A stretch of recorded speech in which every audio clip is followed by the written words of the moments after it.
طب خذ الفلوس بتاعتك كانت المدير وخذها؟ ايوه خدها. ليه خذها؟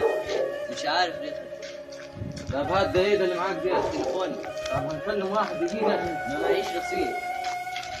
اخوك الكبير هقول لك دقيقه هنكلم واحد رصيد يا اخوي. قبلها هتطير. مش هنطير انا. طب هات بس هات. لا ما فيش رصيد. يا اخي هنقول لك هات يا اخي. ايه ده؟ يا اخي هات عشان ما نزعلكش. هات التليفون لا قلت دقيقة. دقيقة.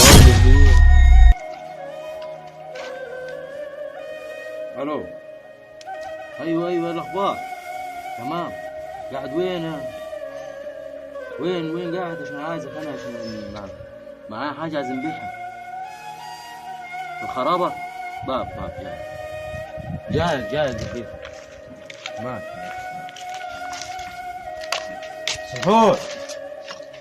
تعال ابو سرحور. تعال. ايه يا خيي؟ ايه الدنيا تمام؟ تمام. ايه ما مش باين كده ولا في حاجه؟ والله هنا بعرفنا اخوك بقلب في المعاش كل شهر. طب معانا الحته دي يا اخي عايزين نبيعوها حته تمام والله. حاجه زينه هي تمام يعني دي نضيف. تمام. تعمل لها كام دي؟ تعمل لها جرامين ونص عشان اخوي. قول 3 يا اخي ولا جرام ونص؟ ليه لا كده.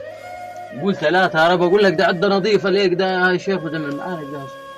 برضه انت راجل تمام وبتجيب حاجه كثيره وخليها جرام. بارك الله فيك. نجيب ندور معاك دي ولا هنا قاعده؟ لا تمام. ها؟ تمام. قاعد انت هنجي لك ثاني انا تمام؟ قاعد هات حاجه كثيره زي ايوه. بيجيب كثير.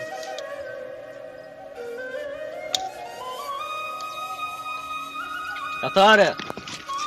يا طارق. وين التليفون بتاعي؟ بعته. ازاي بعته دي يعني؟ بعته ازاي؟ روح قول لابوك طارق بعد التليفون. لا ما نقولش لابوي انا عايز تليفوني دقيقة. ليك حاجه انت. ازاي ماليش حاجة؟ روح يا بدل ما نرمي لك اللمبة بتاعتك دي. مالك انت؟ اللي انت عايزه. لا ترمي اللمبه ولا ترمي الحاجات بتاعتك. هكذا عاجبك؟ مش عاجبني. بقول لك مش عاجبني. انت تقول لي عاجبك.